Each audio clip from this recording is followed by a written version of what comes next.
our panelists and our parliamentarians on today's session. This is the 14th evidence session of the all-party group on coronavirus. And today we'll be focusing on children who are suffering from long COVID. So people will be aware that we had a debate on the floor of the House on long COVID more generally a couple of weeks ago now. And from that, it has been clear that there is mounting evidence of the differing impact of COVID and long COVID on children. And that is what we want to explore in today's session, which will last up to an hour. And we're very lucky to have with us three, and we might well be joined by fourth panelists. Well, I'll introduce the three that are with us now. So we've got Sammy McFarland. Thank you for joining us, Sammy. Sammy and her daughter have been ill with COVID-19 for over 10 months now. And Sammy is the founder of Long COVID Kids, which has been an incredibly important support group, now ever more an advocacy group for children who are suffering with long COVID. So welcome, Sammy. Thank you for joining us. We also have Fran Simpson. Fran is a mother of two and who has been experiencing symptoms for almost 7 months. And she herself is also a sufferer of long COVID and has been a founding member of the campaign group Long COVID SOS. So thank you, Fran, and thank you for helping to find that group and all the work that you do in that. So it's a delight to have you with us. And we've also got Charlie Mountford Hill. Charlie's the parent of 5 children with long COVID. And thank you all for being with us and sharing your stories. And I'll start by just asking the question, how did this happen? So can you tell us your story as a family? But if you could also focus in a little bit on the children. How did they get it if you can know how they got it? How did they present? And how are they now? That would be really helpful to set the scene for further questions. And I'll start with Sammy. Thank you, Layla. So my daughter and I both got ill in March, and I became ill first, and then within 7 to 10 days, unfortunately, our 14-year-old daughter Kitty became ill. And at that time, she started with a very minor cough, and we asked her to isolate in her room, even though she wasn't feeling unwell. And within 4 days of being isolated, she started to present with symptoms and started to feel unwell. They were symptoms of just general unwell, nothing significant. She had a mild temperature. She was a bit achy. She felt very tired, and nothing too concerning, in terms of significant symptoms that we were panicking about. And then during the course of the period of time she was in isolation in her room, she started to become quite, I suppose, a vacant expression, and it was hard to communicate with her. She became very weak and floppy, and she started to look very pale, have dark circles under her eyes. She was not really wanting to eat, and it was a little while that she was like that before she then started to become quite unresponsive, and we started to get a lot more concerned. We did at that point call 111, and their only response was, well, if she's breathing okay, she needs to be at home. And so we continued to manage her symptoms at home. Fortunately, in our case, she did come through that initial period of illness and made a recovery within 2 to 3 weeks, I'd say, where she seemed a bit tired and a bit out of sorts, but not, drastically unwell or anything alarming, just as you would expect after any virus, really. And then we started to do some very small amounts of exercise. So just walking we've got a sausage dog, so it's not long walks, a little walk in a flat woodland. And we noticed that she would be then back in bed and very making noises about being very tired and not wanting to come down. And we didn't really think too much of it at first. And then we did some gentle exercise in the garden as a family, and we thought that maybe, you know, she needed a bit of geeing up, and after having been unwell and in her room for a long time. And it was during that gentle session where she started clutching her chest and complaining of heart pain, and she went very pale and very floppy and almost didn't make it back into the house to be able to get to her bed. And then she stayed there for pretty much the next 7 months. Unfortunately, all of her meals needed to be taken in bed. She didn't have the energy to sit up. She couldn't hold her head up. She was too weak. She had to use the walls and us to support her to get to the toilet. She would fall off the toilet because she didn't have the energy to sit on the toilet. She was unable to do any simple tasks. So showering sort of went out of the window, and really her days were just spent in bed for the majority of time between March and August, where we did have windows of hope, and we could see a little bit of the old Kitty coming back, and maybe we tried to plan a picnic, and my husband would drive us somewhere and we would get out and sit down straight away. We might be successful in enjoying that for an hour and a half to 2 hours, and you know, it kind of felt like progress. But we soon came to learn that, unfortunately, with long COVID, everything has a kickback. And if you do something, then you can then end up having a long period of relapse, which we didn't realize as relapse at the time, but we now recognize that as a pattern. And we learned that actually those periods of activity didn't warrant the length of recovery and the more sinister and concerning symptoms that would be triggered by doing anything at all. Just recently, she has started to turn a bit of a corner, and we put that down to having been fortunate enough to invest in some private testing, which identified that she is missing certain minerals and vitamins, and that she's not absorbing well from the food that she eats, because we're quite food conscious, we're into our nutrition, and unfortunately she hasn't obviously been able to absorb what she was getting.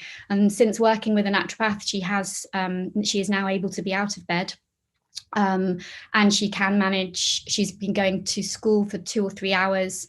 Just before the lockdown, she was going to school for 2 or 3 hours, but that wasn't every day, and sometimes the school would call us to pick her up, and often she would need to take days off between those 2 to 3 hours to recover.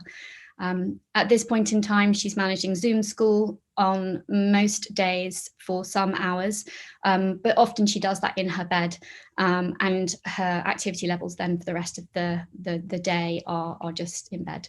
So we are definitely not recovered, but we have seen some improvements, and we don't have any answers. Thank you so much, Sammy. That sounds really, really difficult for everyone involved. Thank you for sharing that story. And we'll come back to some of those themes that you've raised. If I can ask Fran, please, the same question. Yeah, of course.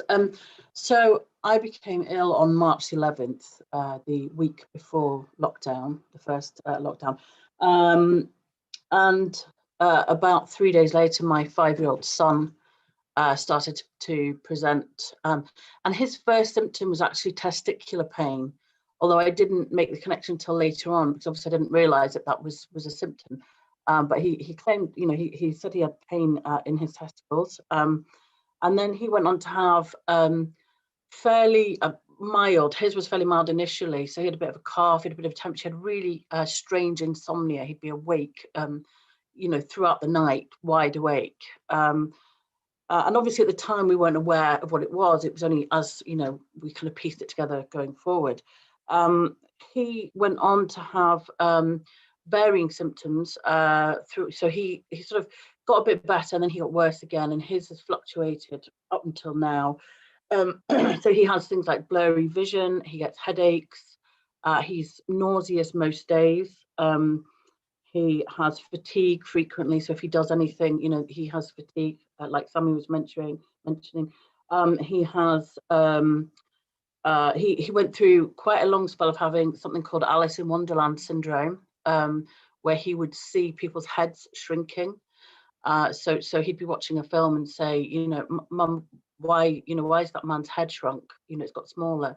And it turned out to be something called Alice in Wonderland syndrome, which has emerged in various kind of people since. My daughter, who was 9 at the time, she became ill about a week after I was ill, and hers was much worse. She had started with a sore throat, earache, and then she was ill for 6 weeks with various. She was really fatigued. She was really pale. She stopped eating. She couldn't eat anything. She felt so sick. She was dizzy. She nearly fell on the stairs one day as I was helping her down. She collapsed. She was either on the sofa or on the bed for about 6 weeks. And she has since had rashes. She's nauseous most days. She has terrible anxiety and moods, OCD. She's had some cognitive changes, I would say. She's any kind of work hard, and she's really quite a bright girl. She's had spells where she's felt like her throat's closing up. She has problems breathing. Quite often she'll say, I can't get a full breath in. She's now on inhalers. I give her antihistamines. And again, hers gets worse and better. So, she'll have spells where she's a bit better and then she's worse again. So, it's ongoing. And I think, just to echo what Sammy said, we have no answers for this. Thank you, Fran. Thank you. And Charlie, with your 5, crikey. I apologise if there's any background noise because they are all in the house. That's fine. They're very welcome to join us if they want to. So for us, end of February, I got a really weird cold that I couldn't shift. I had a hoarse throat. I felt tired and cold, and there's a couple of days that I spent in bed. So I think that was the beginning for us. And then the day that the children started getting sick, Mimi was 4 at the time. It was my husband's birthday. It's the 6th of March. And she woke up with just screaming in pain with a sore neck. And we thought she had slept funny. She would potter around and then begin to cry again. She was very lethargic, tired. And this kind of went on for about a week, and she started to have belly aches, headaches, and she went to school a couple of days and she just couldn't cope, basically. Within the next week, my 10-year-old, well, he's 10 now, began with horrific gastric symptoms, feeling sick, severe lethargy, but really gastric for him. And again, Mimi was getting a lot of upset tummies, really bad tummy pains. And then I began to feel worse and worse. I had a lot of chest pain around my heart. We're a very fit, active family. I remember trying to go for a run and having to stop because I just felt like I was going to pass out. I got a lot of gastric pains, and then it sort of hit its peak on Mother's Day, the 22nd of March. It just hit me like a wall, and all of a sudden I couldn't breathe. I couldn't stand. I was shaking. My husband's a pharmacist, and he started with the dry cough and the temperature. So he got the typical symptoms, whereas for us, he was very gastric as well.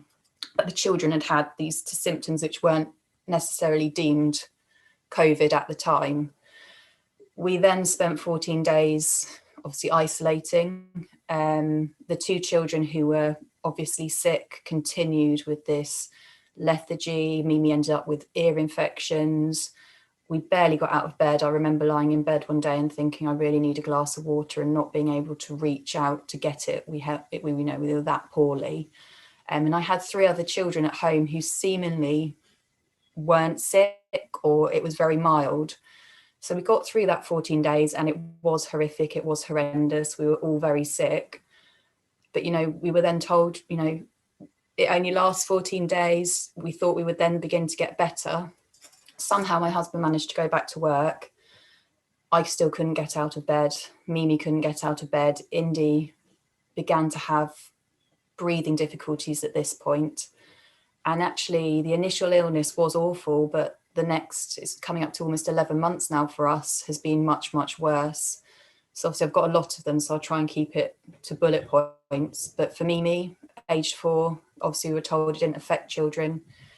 She couldn't get out of bed. If she did get out of bed, we were lying her on the sofa downstairs, or maybe trying to bring her out in the garden to get a bit of fresh air. If she tried to walk, she was clutching her chest and telling us our heart felt funny. She couldn't walk on her feet. They hurt too much. She was hospitalized in April because she was losing so much weight. She had gastric pains, rashes, headaches. The list was endless. She then continued to get worse and was hospitalized again, this time via ambulance, because I watched bruising spread from her temples all across her face. Her heart rate was really high. She had 3 different skin rashes. She had a strawberry tongue. She had mouth ulcers.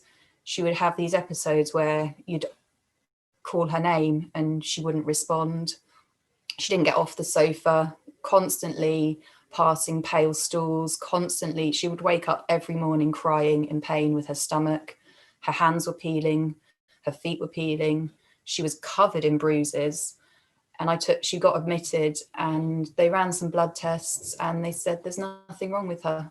And I asked them, and by this point I had lists of symptoms and what I'd written down multi-inflammatory syndrome, I'd written down vasculitis, I'd written down, all these storms that are happening in the body. But no, they ran some blood tests, and because those blood tests came back normal, she was sent home with no support and no help. Indy, his breathing got worse. He started to have allergic reactions to food. We had to rush him to A&E in May as well. By this point, he had all the whites of his eyes had turned red. He had bruising all over him. His eyes had sunken, and he had these nosebleeds, which we couldn't get under control. And I mean, I've got 4 boys. They're always having nosebleeds and split lips and stuff, but this was nothing that I've ever seen before. We just, copious amounts of blood. Again, I took him in and I was told there was absolutely nothing wrong with him. They didn't even run blood tests. I broke down and was completely hysterical because I kept saying since March, no, we don't want to know about March. I want to know what happened now. All children have nosebleeds. And I was hysterical. And they actually opened a multi-agency referral form against me saying I was an unfit mother because of how I presented, because I literally broke down and sobbed and begged them to listen to me. We met, on top of this, obviously, I had a lot of heart issues. I presented at A&E 5 times with chest pains, repeatedly told there was nothing wrong with me. It was only when a GP ran a specific blood test, it showed my heart was at an increased rate of failing. And I saw a cardiologist via the phone, and I was diagnosed with pericarditis. As well as all this going on, 3 children who didn't seem to be ill began to have rashes. One came out in shingles all down the back of his leg, really flushed cheeks, the whites of their eyes were turning red, persistent headaches. My 12-year-old, his feet got so sore he couldn't physically wear shoes. My 15-year-old had a lot of testicular pain, and he was actually hospitalised in November with it again. And again, no one would listen to me that it was related to having COVID in March. They said it was torsion, yet they couldn't find any evidence of torsion. And it's still ongoing. So a bit like Sammy, we have seen improvements, very, very slow improvements. I mean, if I look back now, I can see where we've come, but it is very up and down. And Emmett, who's 8, who never seemed ill at the time, is now presenting with, really red cheeks, gastric symptoms still. We are waiting for an ENT referral for him because he seems to have sleep apnea. The way he describes it as an 8-year-old, as I fall asleep, mummy, my heart stops and I can't breathe. And now I have Mimi sleeping in my bed because she still feels unwell. I have an 8-year-old sleeping at the end of my bed, propped up on pillows because he repeatedly wakes up in the night gasping for air. Indy has recurrent rashes all over his thighs, mouth ulcers, headaches. And Mimi, she's made improvements for sure, but I look at all my children and none of them are the same children that were before we got sick. Before March, I had children who are outside playing, doing sports every day. And now I have children who all look shattered, all need more sleep. Indy in the snow on Sunday kept having to stop to catch his breath. This is a child who plays in 2 different football teams and does all the after school sports that he can get his hands on, and yet he can't breathe properly still, and both me and my husband are still sick as well. Thank you, Charlie. My goodness me, that was really moving, that account. Thank you for sharing it, and thank you all. What we're hoping to do now is to drill into different aspects of that, so I'll pass to other parliamentarians to do that, and I'll start with Lord Strasburger, please. Well, good morning, ladies. Thank you very much for coming to share your stories with us. They're really horrific. I'm hearing from you that the symptoms that your children are suffering from are fluctuating a lot. Could you give me, you already have given some indication, but could you give me a bit clearer indication of what the direction of travel is for their symptoms? Are they overall getting better, getting worse, or staying around the same? Charlie, would you like to go first? I would definitely say it's been a very slow upward improvement, but with big dips as well. And I think for me personally, my concern is the long-term effects this is having on my children. My 15-year-old with his testicular pain, will he have fertility issues? They've all had heart pains. Could they then go on to have cardiac issues? We have seen improvements, but if they do too much, you then seem to take 2 steps back sometimes as well. So it's all very slow. Very slow. I mean, it's 11 months on the 6th of February that Mimi got sick. Right. And she's still not right at all. Thank you. And Fran? Yeah, I would have said about 3 weeks ago, I would have said that we were making improvements. And then I took my children out in the snow a few weeks ago. We went to the forest and we had a very short walk in the snow. On the day after, my daughter was really ill again. She was back in bed. Then my son, the following day, he woke up and he had a fever. He had his vision went blurry again. He couldn't see properly. He had a strawberry tongue again. So, you know, and that was another week where they were both as ill as they've been, really, at, you know, various points. So for me, it feels like we kind of make progress, and then I start to feel optimistic, and then something happens, or they just, whatever reason, we're back to square one again. So I don't see huge amounts of improvement. You know, my children every day struggle to eat because they feel sick at various points in the day. You know, my daughter's breathing is probably worse now than it has been before. And, you know, again, you know, I think like Charlie was just saying about, you know, her children, you know, she wakes up, she'll say, you know, I wake up in the night and I can't breathe properly, you know, and it feels like, you know, there's no air, or I've stopped breathing. So the symptoms are bizarre and they change, and sometimes they get a bit better, but then they'll get worse again. So I don't really see improvement. I just see kind of change. And to echo what Charlie just said, you know, I don't know what the long-term implications are. You seem to be saying that any sort of exertion brings on a relapse. Is that fair to say? I think so, yes. Yeah. I mean, they complain about being very tired. I said to my daughter the other day, you know, it'd be really nice to go for a walk with you tomorrow. And she said, I'd really like that, Mummy, but I can't. I'm too tired. Thank you very much. And Sammy, what's your experience? So very similar to Charlie and Fran, I would say we had absolutely no improvement for the first 7 months, actually. And then we have had a very slow glimmer of improvement. Recovery isn't linear. It's like being on a constant roller coaster of unwell. There is no point where we have felt well. We just sometimes feel less unwell, if that makes sense. It's really very difficult because with children especially, you know, you're having to try and explain to them the need to pace. So if they do have a period where they feel a bit brighter, they obviously want to use that energy immediately. And we're as parents having to say, please slow down, please reserve a little bit, you know, try and explain the spoon theory of not using all your spoons in one go, save some because you're going to need to have a shower later and you're not going to need some energy for that, or you're going to need to sit to the table to have your meal and you need some energy for that. And it's very difficult because at the beginning their friends are very supportive, and then as the months go on, their friends find it very difficult to understand because, you know, some of the children don't look different. They look, you know, a little bit sort of paler perhaps, or a little bit more tired looking, but they don't look as a younger child might consider as being sick.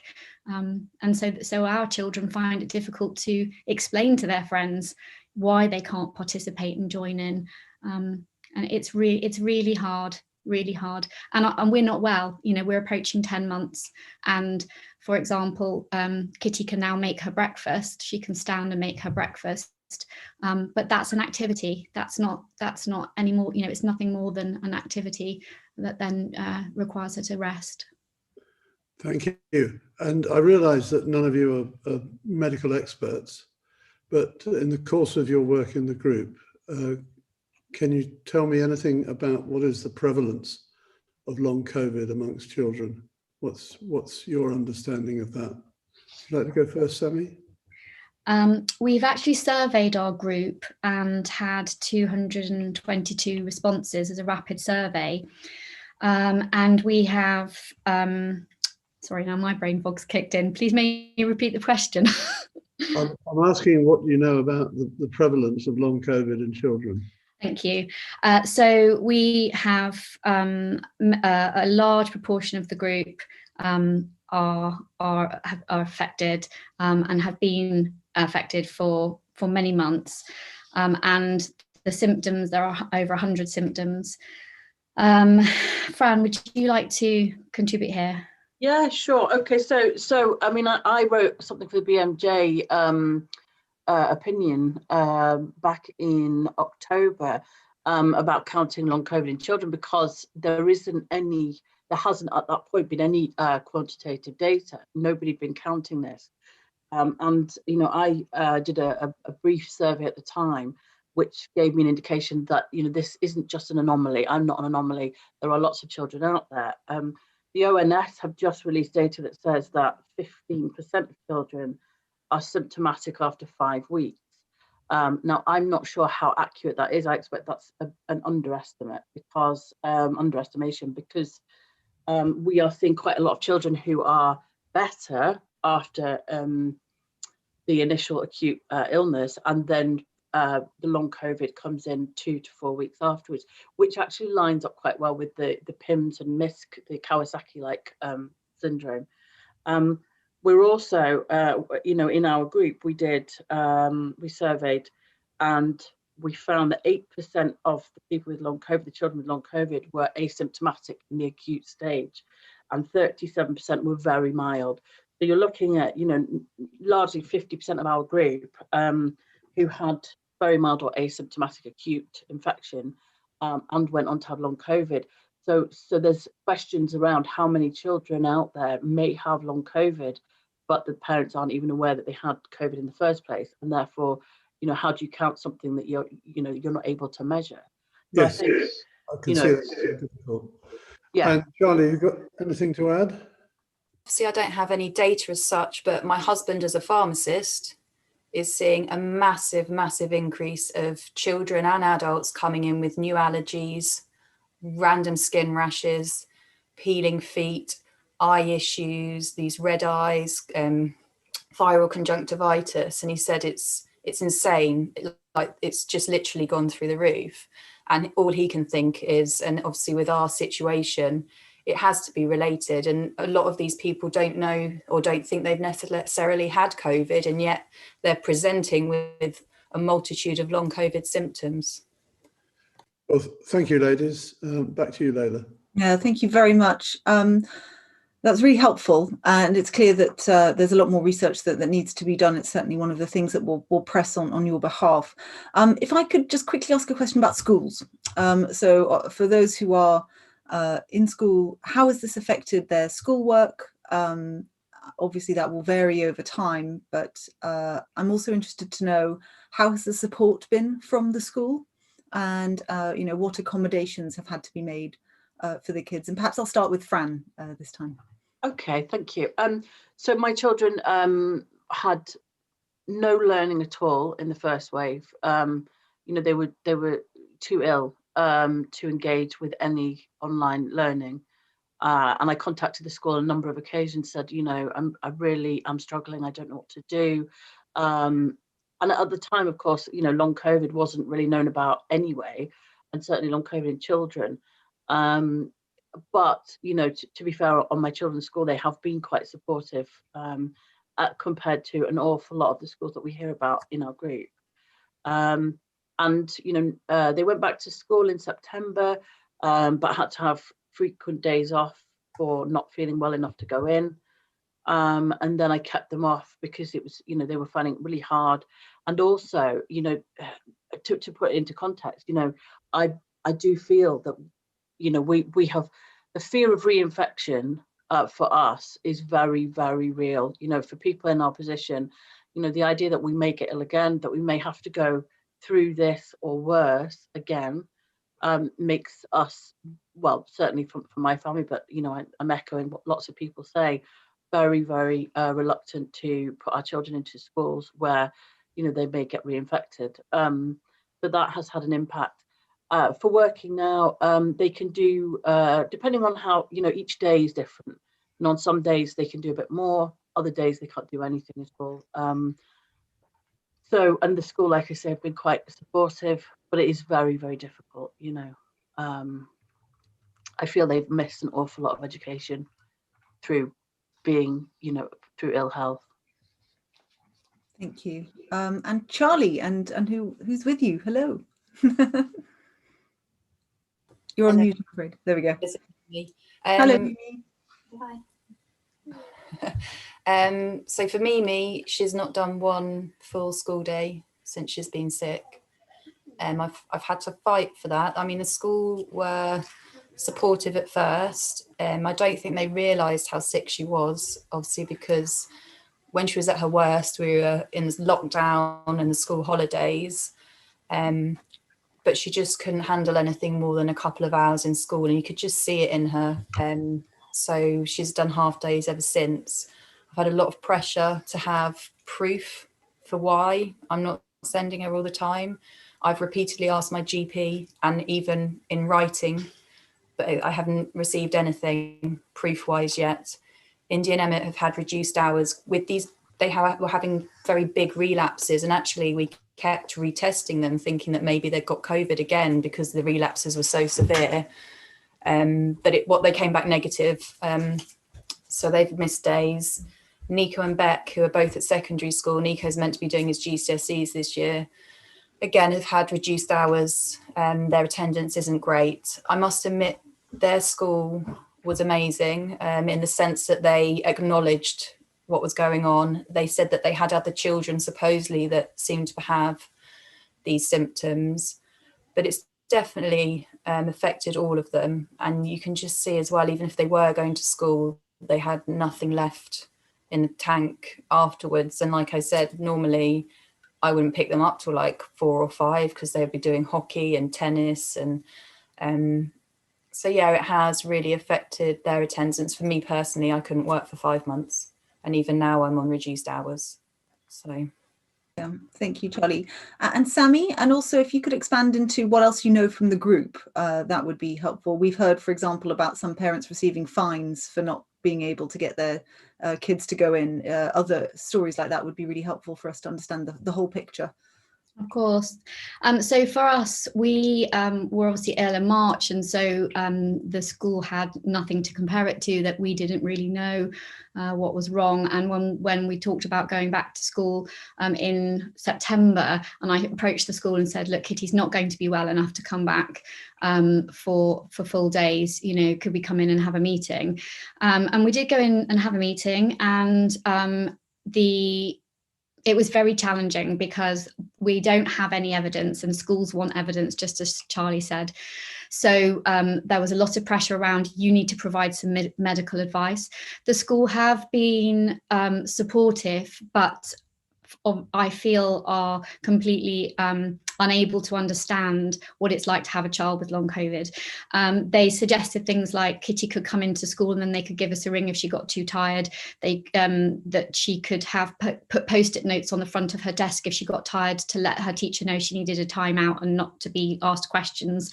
I asked if there was going to be anywhere she could rest during the day, because one of her concerns was that she was going to go back to school, and then if she suddenly had a significant deterioration, which often happens, it can go from being okay to not okay in a very short space of time, and I'm talking like 5-6 minutes. Where could she go to get that respite, or to know that it was going to be a place of safety for her, and also fear of embarrassment and all the things that you go along with being a teenager anyway. All of those types of things were her concerns, and they said, well, there isn't really anywhere she can go because she can't go in a room on her own. That will be a safeguarding issue. She could come and sit in an office with a teacher, and I was trying to explain she can't sit. If she gets bad, she needs to lay down. She won't be able to hold her head up, and she may not even be able to stay awake. It's not practical to wait for that to happen and then get a phone call and come and pick her up. As it happens, I'm not able to be back to work myself due to long COVID, and we do live reasonably close to our school. But and right now it would be possible, but it wouldn't help her recovery because it would trigger a relapse. If we let her get to the point of being that unwell, then it's going to take her days, possibly even a week, to recover from that incident. One thing that we've continually struggled with is the question of, please, can we have some medical evidence? And the best I could get from a doctor was writing one paragraph to say that Kitty had had symptoms of COVID, and that should be considered. And unfortunately, right up until this week, I've had a phone call from the school. Kitty didn't log into one of the maths lessons on Zoom, and they saw that she hadn't logged in. And so they called us, and I explained that she was very tired and that she was going to take a break, and they said, well, she needs to log in the mornings because we're monitoring attendance. And I explained that but she wouldn't be attending because she wasn't well enough, and they felt that she should still be logging in so that they could monitor the attendance, which I voiced my concerns over. In our group, we have stories of fines, harassment, bullying behaviour, and these are the words that the adults, the parents, the carers describe from the treatment from schools. They are getting either contacted daily or certainly weekly. We've had parents issued with fines, threatened with inclusion officers, asked to attend various care meetings, and we had one parent voice her concerns really clearly. She's a clinically vulnerable parent, and she was worried that if her child went back to school, she might get reinfected. And the head teacher said, well, that's not really my problem. She needs to be in school. And these are big questions that we as a group are raising. There isn't currently a registration code that schools can put to mark children absent, and I feel that puts a lot of pressure on schools to try and get their attendance marked in, and because obviously they want their numbers, they want their attendance rates, but we really have a much bigger picture here. We have to look at how we can safeguard the health and well-being of these children for the long term, and if we force them back to school, then my fear, and many of the parents in our group's fear, and I know Fran echoes this too, is that we are going to trigger long-term health conditions. And we know this to be true from the ME community, and we only need to look at the history of the ME community and what they've gone through to understand that we must not let this happen to another generation of children. Thank you very much. Fran, do you have anything to add from your group that's building on that?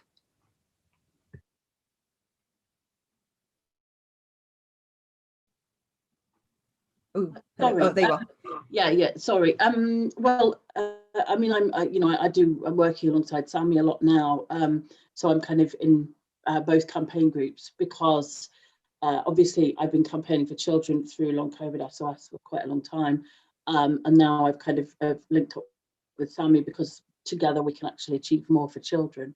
Yeah. But I think the message is clear that children, a lot of parents are really finding the situation difficult with schools because without the diagnosis, without, while it doesn't exist, it's a very difficult situation. We're relying on the understanding really of the teachers and the head teachers. So many people finding it really difficult. Yeah, thank you. Which brings us on, I think, very neatly to Baroness Brinton. Yes, thank you. And just to say, there is statutory guidance for schools on how they should be helping children with long-term medical conditions, but most schools, I'm afraid, don't know about it. And you should be covered by that, but it relies on medical people identifying that your children have got long COVID. So my question is about what support have you had from your GP, and has that support changed as they've become aware either just of your child's problems or more generally about long COVID in children? And do you feel they understand it? And I'm also interested in whether or not you have had access to other community health support, such as physiotherapy and occupational therapy, particularly if your children are struggling even to sit up. Could I ask Charlie to go first on that one? As of yet, nothing. Even I've fought. My GP, I must admit, my GP has listened. My GP has seen me. My GP has no answers. He agrees that obviously something happened in March, and ever since then, because he never saw my children before that, something has happened. I did have a massive breakthrough, possibly almost 2 weeks ago. A new consultant took over Indiana's case. So he's a 10-year-old.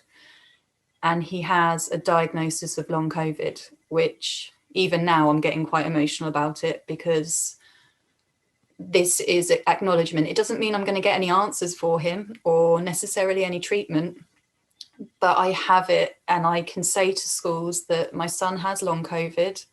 This is why he's struggling. They are supposed to be referring him for a lung function test because he can't breathe properly.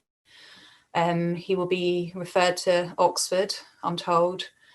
I then, because I'm stubborn, rang back and said, Mimi, who has definitely been my sickest child, is under a different consultant, and all they wanted to do was rerun some blood tests. So I asked for a second opinion, and I said, if you won't give me a second opinion, I want this paediatrician, this consultant, to take over her case. I haven't got that piece of paper with her diagnosis in my hand yet, but I'm told that it's coming. That leaves my other 3 children who are in the system for various things. My 15-year-old has a heart scan on Thursday. He's under urology because of the testicular pain. They've all got ophthalmology appointments because of this eye. But whether they will be able to get a diagnosis for all of those things, I don't know. But as of yet, we have had nothing other than an inhaler for Indy. Thank you. Fran. Okay, so I think my experience is mixed. Obviously, going right back to the very beginning, what I did find was that I had to be careful about how often I contacted the GP. I was very aware that that I could come across as a neurotic mother, and I think that's a really common experience. The fear of Munchausen's or being attached to my name, and obviously because I was unwell, I had long COVID. I didn't know what was wrong with me, so I'm ringing about myself and my son and my daughter, and I kind of felt like I had to decide who needed the call the most, so that I wasn't ringing saying I need to see somebody and both my children. And I've come up against some very good GPs and some very poor GPs. Certainly my experience a couple of weeks ago when my son had a relapse, and I rang again to say, he's not well today, he's got a temperature, he's saying he's got blurry vision again, his tongue is red and looks like a strawberry, he's feeling nauseous, and that GP said, well, he's probably his vision's probably not good because he's just got out of bed and he's got sleep in his eyes.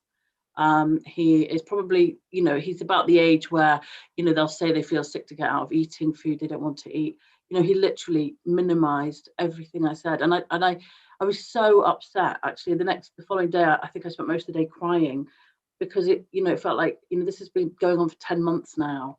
And then I made an appointment, and I actually took him in to see a different doctor the following day, and she's referred him on to a pediatrician. And she said, his tongue looks like scarlet fever, but I don't know. And I said, well, could it be connected to the fact that we've had this ongoing thing? And she just sort of said, well, I don't know anything about that, So, I've experienced a very good GP for myself, but in terms of my children, it's been more hit than miss, really. Thank you. And Sammy. Thank you. I've had a very frustrating pathway with the doctors.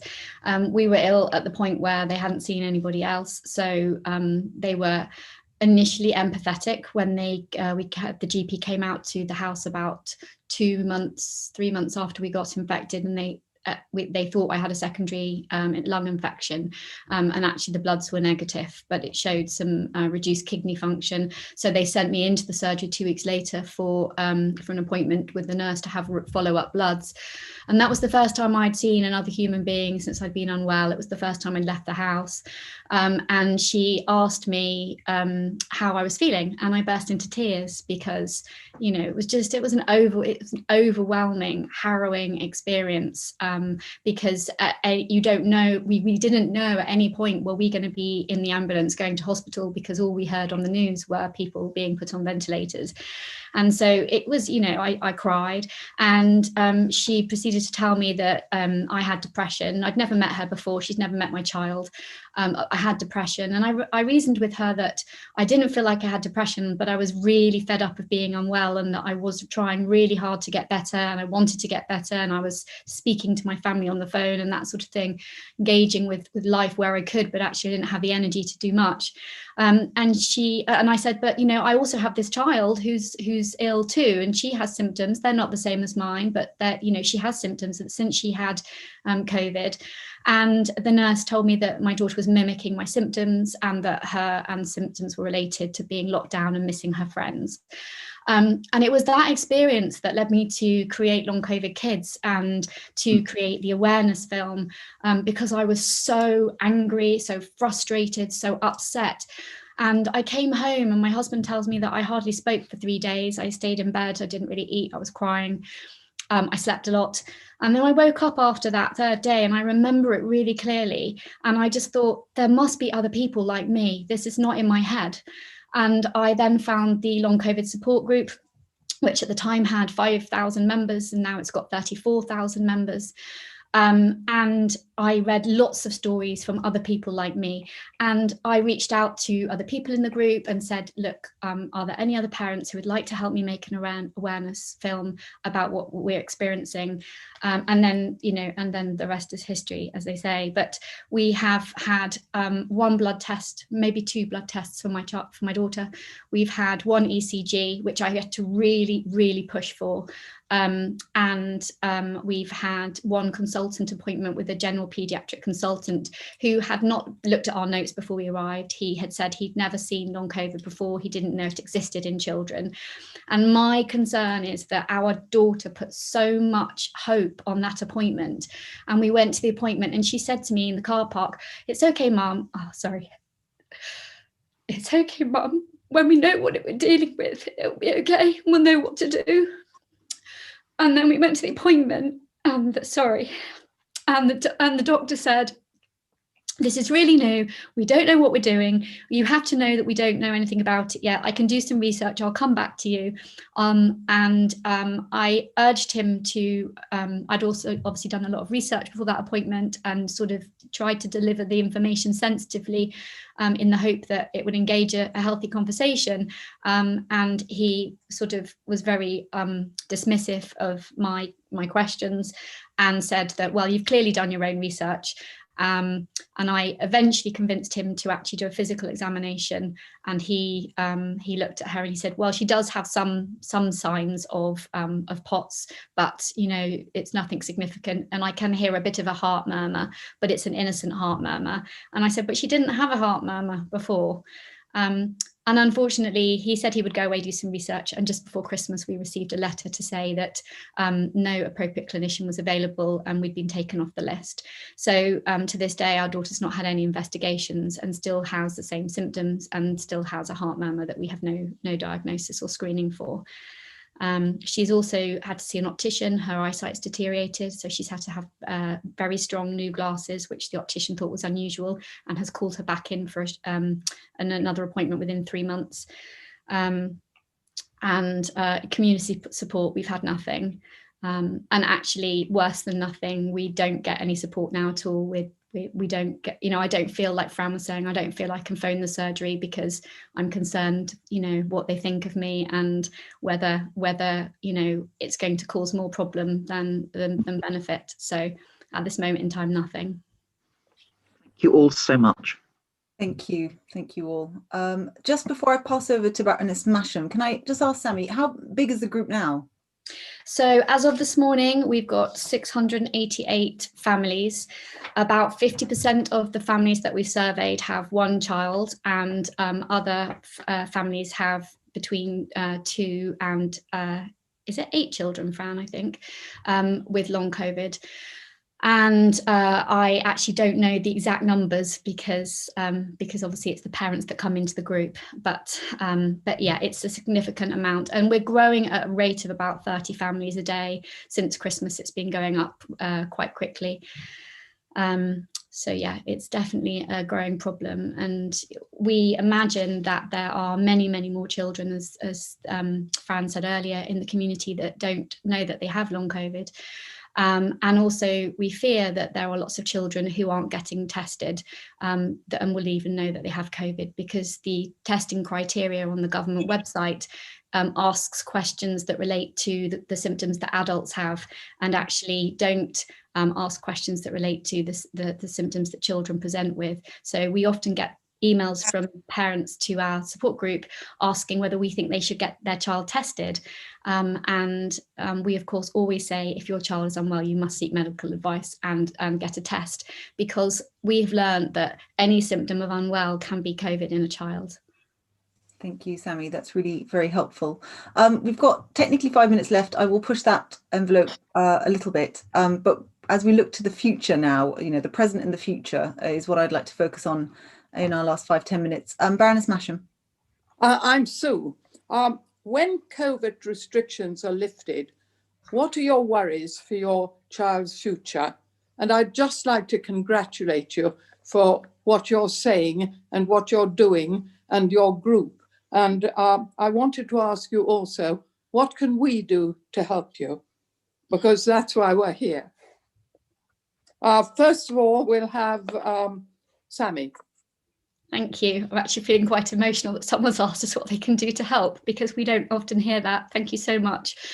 There's a reluctance to accept COVID in children, and I believe it's because it could induce a mass panic, but that's not a good enough reason to sacrifice the long-term health and well-being of children, not my child, not anyone else's child. And we feel very strongly that we desperately need help. We need long COVID to be accepted in children. We need the very senior medical professionals to accept long COVID in children, so that we're going to see a difference at a local level. When lockdown is lifted, my concerns are that the schools are not safe places. Unfortunately, we know that the virus is transmitted via aerosol transmission, and until that's accepted, schools are not going to be safe. And children understand so much more than we think. They hear it everywhere. They are fearful of going back to school. They of course they want to see their friends. We want children to be educated, but more than that, we want our children to be safe. Our families are fearful of reinfection. And one of the concerns that we have is that there's never been a government campaign that highlights what happens to children, what the symptoms are, the long-term lasting effects, when to get a test. And so therefore, parents don't have the information that they need to make informed decisions. And in the absence of any strong leadership on this, we really feel that parents have the right to at least have the information so that they can make informed decisions. Because without that, how are we going to keep these children safe? How are we going to allow education to continue? Thank you very much. And Charlie? Hello. Yeah, my biggest fear coming out of lockdown is schools reopening, if I'm honest. I don't think they're safe. For me, I definitely have post-traumatic stress disorder from all this. So every time they cough or they sneeze, I panic. My daughter actually tested positive again in November. So for us, we have had it twice in our house now. And I think my concern is we are constantly told that children don't get sick. We are constantly told that children, we've been told for months that children don't spread it, that they're safe. And they're not. I've got 5 children who clearly have suffered from this virus. Children aren't safe and schools aren't safe. And it's not safe for people who are working in schools as well. So actually, I feel like at the minute, because they're talking about reopening schools, don't get me wrong, homeschooling is really hard when you've got 5 children. But I know my children are safe at home and I want them to remain at home until it's safe for schools to reopen, because at the moment I don't think it is. And I think the government really need to accept that. And the government really need to accept that children are affected by this and that long COVID is a massive thing for children as well. That was such a difficult message that went out.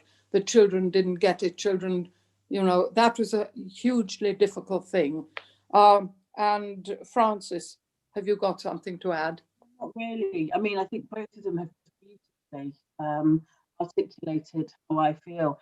I've been banging this drum since August, and I've faced a real lack of curiosity by medical experts, by researchers, by almost everyone I've spoken to, when I have said, I think children are getting this, and it just seems to have been, and I've never been quite sure why there's such a desire to not explore this as a situation, as a problem. But yeah, I think they've just summed it up. The school thing, the PTSD. I think there's two parts. There's the part that doesn't want other people to be where I am. The preventative part. I really, really want people to know that this is possible, and please don't end up where we are. And then there's the mother part of me that is frightened for my children, frightened for their long-term health, whether they'll ever get better again. So yeah, lots of things, that I worry about post-lockdown. Well, thank you very much, and we'll try and do our best to help. So much. Thank you. We certainly will. And if off the back of that, and a couple of you have now mentioned PTSD, which is entirely understandable. Could I ask a more general question about both your mental health, but also the mental health of the children in going through this process? I mean, Fran, it's clearly very worrying. How has that manifested for you and your family? Well, I think there's there's 2 things that go on with COVID. I think COVID itself causes neuropsychiatric symptoms. I think the more that we learn about the role of the virus in the brain, and I certainly have seen that in myself, and I've seen that in my daughter, extreme mood changes, anxiety, and then of course the whole experience of living through this, these bizarre, unsettling symptoms, the constant hypervigilance of watching to see whether this symptom is going to be the one that you have to take to hospital or not. What does this mean? What can I do about this? Can I turn to anyone? So it's had a huge and appalling effect on our whole family's mental health. Thank you very much. Charlie? Yeah, I would say my mental health has been stretched more than it ever has in this last 10 months. I've been on the floor, on my knees in A&E, begging doctors to listen to me. I've wailed on a paediatric ward when I was told my daughter was just lying around watching more TV, because all kids were watching more TV in lockdown. I have 5 children. My husband works very long hours, and I'm used to packing them in the car and taking them out and spending all day with them. I'm so anxious that I can't take them out for a walk on my own. What if they touch something? What if they go near someone? What if they get it again? What if people don't want to come near us?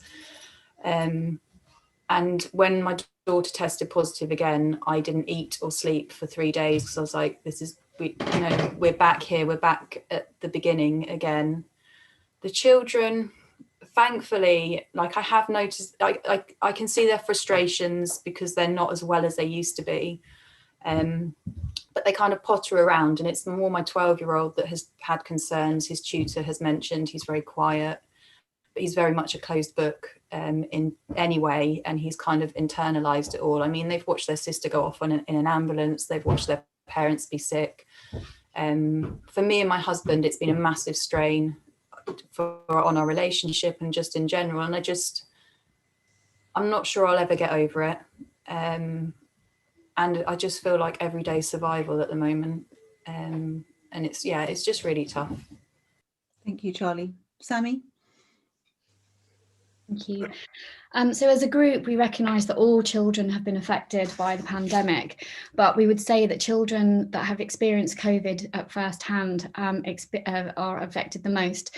Their inability to participate in life, their loss of health, their inability to maintain education or friendship groups, the fear of reinfection, the fear of losing a parent or a teacher is huge. And we desperately want the government to recognise that well-being needs to be placed into the heart of education.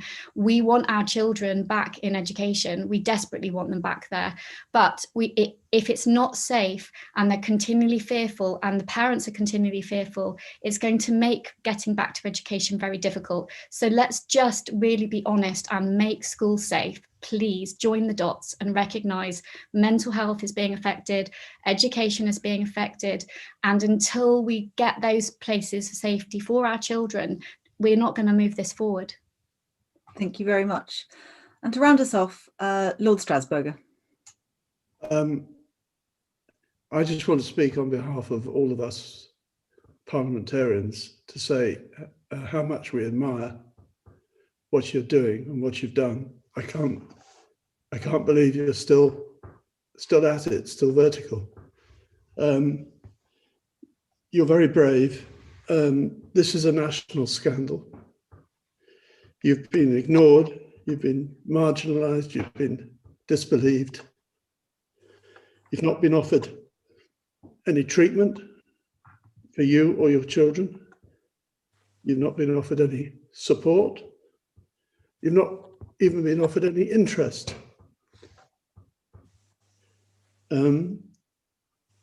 So it's a really dreadful situation, and it's an outrage. So I've got one last question for you. If you could give one message to the government, what would it be? Do you want to go first, Sammy?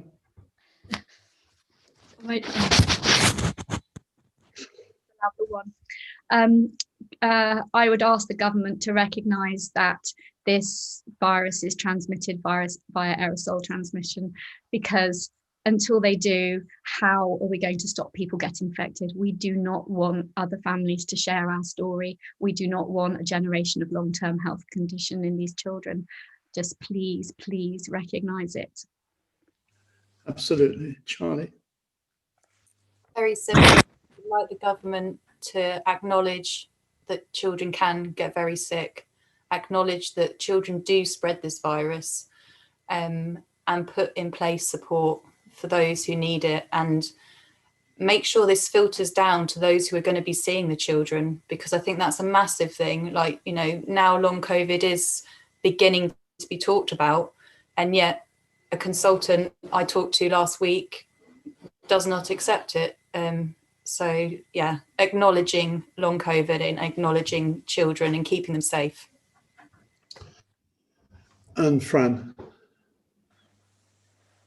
I was very moved by your words. I think I think the realization that yes, this is a national scandal, and that we haven't been validated in any way, and it has been incredibly hard.